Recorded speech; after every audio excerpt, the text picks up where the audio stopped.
ಯಾಕಂದ್ರೆ ನಮಗೆ ರಿಸರ್ವೇಷನ್ ಕೊಡಲಿ ಅಂದರೆ ಯಾರು ಕೊಡೋದಿಲ್ಲ. 33% ಹೆಣ್ಮಕ್ಳು ಕೊಡ್ಬೇಕಂತದ ನಾವು ಹೋರಾಟ ಮಾಡಿ ತೊಗೊಳ್ಳುವಂಥದ್ದು ಅನಿವಾರ್ಯದ. ಅಧಿಕಾರವನ್ನು ಯಾರೂ ದಾನ ಮಾಡೋದಿಲ್ಲ ಜಗತ್ತಿನೊಳಗೆ. ಅದನ್ನು ನಾವು ಕಸೋಬೇಕಾದ್ರೆ ನಮಗೆ ವಿದ್ಯೆ ಬೇಕಾಗ್ತದೆ, ಅದ್ರ ಜೊತೆಗೆ ಶಿಕ್ಷಣ ಬರಬೇಕಾಗ್ತದೆ. ಆ ದಿಶೆಯಲ್ಲಿ ನಮ್ಮ ವಿದ್ಯಾರೆಡ್ಡಿ ಅವರು ಪ್ರಯತ್ನ ಮಾಡ್ತಾ ಇರಲಿ. ಮತ್ತು ಒಂದು ಹಣತೆ ಹತ್ತಿರ ನಮ್ಮಲ್ಲಿ ಎದೆ ಹಣತೆ ಹೆಚ್ಚಿದಾಗ ಅಥವಾ ಹಣತೆಗಳು ಹೆಚ್ಚಾದಾಗ ಸಹಜವಾಗಿ ಬೆಳಕು ಹೆಚ್ಚಾಗಿ ಆಗ್ತದೆ. ಸಣ್ಣ ಒಂದು ಬೆಳಕನ್ನು ನಮಗೆ ಇವತ್ತು ಬಾನು ಮುಸ್ತಾಕ್ ಅವರು ಕೊಟ್ಟಿದ್ದಾರೆ. ಆ ಬೆಳಕಿನಲ್ಲ ವಿದ್ಯಾರೆಡ್ಡಿ ಅಂತ ಯುವತಿಯರು, ಅವ್ರ ಜೊತೆಗೆ ಅನೇಕ ಗೆಳತಿಯರಿರ್ಬೋದು ಅಥವಾ ಮತ್ತಾರು ಇರ್ಬೋದು, ಎಲ್ಲರೂ ಒಂದು ಪ್ರಶ್ನೆ ಮಾಡುವಂಥ, ತಪ್ಪನ್ನು ಕೇಳುವಂಥ, ಸಂಘರ್ಷ ಇಲ್ಲದೇ ಸಂಘರ್ಷ ಮಾಡುವ, ದ್ವೇಷ ಇಲ್ಲದೇ ಸಮಾಜ ಬದಲಾಯಿಸುವಂಥ ಒಂದು ಸತ್ವ ಈ ನಮ್ಮ ಹೆಣ್ಮಕ್ಳಲ್ಲಿ ಬರಲಿ ಅನ್ನುವಂಥ ಒಂದು ಆಶೆಯಿಂದ ಇವತ್ತು ನಮ್ಮ ವಿದ್ಯಾರೆಡ್ಡಿಯವರು, ನಾನು ಕೆಲವೊಂದು ವೈಯಕ್ತಿಕ ಪ್ರಶ್ನೆ ಮಾಡಿದೆ ಪಾಪ ಅವ್ರಿಗೆ. ಅವರು ಅದಕ್ಕೆ ತಮಗೇನು ಸಾಧ್ಯದನು, ಯಾಕೆಂದ್ರೆ ವ್ಯವಸ್ಥೆಯನ್ನು ಬದ್ದು ಮಾಡೋದ್ರ ಸುಲಭದ ಕೆಲಸ ಅಲ್ಲ.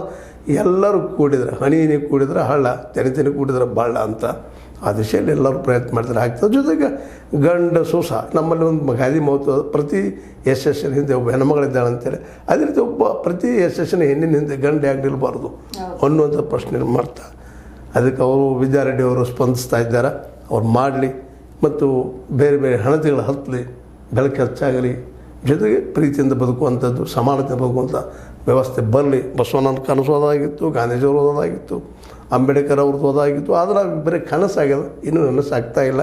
ಆ ನನಸಾಗೋ ದಿನಗಳು ಸಮೀಪ ಬರಲಿ ಅಂತ ಹೇಳ್ತಾ ಬಾನು ಮುಸ್ತಾಕ್ ಅವ್ರಿಗೆ ಇನ್ನೊಮ್ಮೆ ನಮ್ಮ ಕನ್ನಡಕ್ಕೆ ಬುಕರ್ ಪ್ರಸಿದ್ಧ ತಂದು ವಿಶ್ವ ಮಟ್ಟದಲ್ಲಿ ಕನ್ನಡ ಒಂದು ಭಾಷೆ ಅದಪ್ಪ ಅನ್ನೋ ತೋರಿಸಿಕೊಟ್ಟಿದ್ದು ಖುಷಿ ಪಡೋ ವಿಷಯ. ಇನ್ನೂ ಸಾಕಷ್ಟು ಸತ್ವಿತ ಕೃತಿಗಳಿದ್ದಾವೆ, ಅವುಗಳನ್ನ ಸಹಿತ ಇಂಗ್ಲೀಷ್ಗೆ ಅನುವಾದ ಮಾಡುವಂಥ ನಮ್ಮ ದೀಪಾ ಬಾಸ್ತಿ ಅಂತವ್ರು ಇನ್ನೂ ಅಷ್ಟು ಹೆಚ್ಚಾಗಲಿ ಅಂತ ಹೇಳ್ತಾ. ಯಾಕಂದ್ರೆ ಇವತ್ತು ಏನಾದರೂ ಜಗದ ಮುಂದೆ ನಮ್ಮ ಬಾನು ಮುಸ್ತಾಕ್ ಅವ್ರು ನಿಂತಿದ್ರೆ ಅನುವಾದ ಭಾಳ ಮಹತ್ವದ್ದಿದೆ. ಯಾಕಂದರೆ ಭಾಷೆ ಮಾಧ್ಯಮ ಅಷ್ಟು ಅದ್ಭುತ ಮತ್ತು ಮುಖ್ಯ.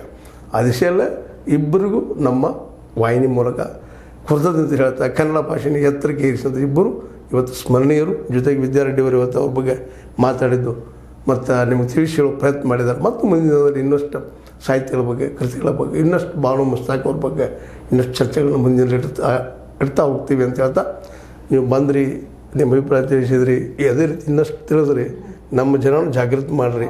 ಹೆಣ್ಮಕ್ಳ ಜಾಗೃತಿ ಹುಟ್ಟಿಸುವಂಥ ಕೆಲಸ ನಮ್ಮದು HSN ಅಥವಾ ಹೇಚೆ ಥರ ಮಾಡಿದರೆ ನಮಗೂ ಒಂದಿಷ್ಟು ಖುಷಿ. ಆ ದಿಶೆಯಲ್ಲಿ ನಿಮ್ಮ ಸಹಾಯ ಸಹಕಾರ ಅಂತ ಹೇಳ್ತಾ, ಆತ್ಮೀಯರೇ ಸದಾ ಇದನ್ನು ನೋಡ್ತಾ ಇರಿ, ಅದ್ರ ಜೊತೆ ಕಾಮೆಂಟ್ ಮಾಡ್ತಾಯಿರಿ, ಸಬ್ಸ್ಕ್ರೈಬ್ ಆಗ್ತಾಯಿರಿ, ಶೇರ್ ಮಾಡ್ತಾಯಿರಿ, ನಿಮ್ಮ ಅಭಿಪ್ರಾಯ ತಪ್ಪು ಸರಿ ತಿಳಿಸ್ತಾ ಇರಿ.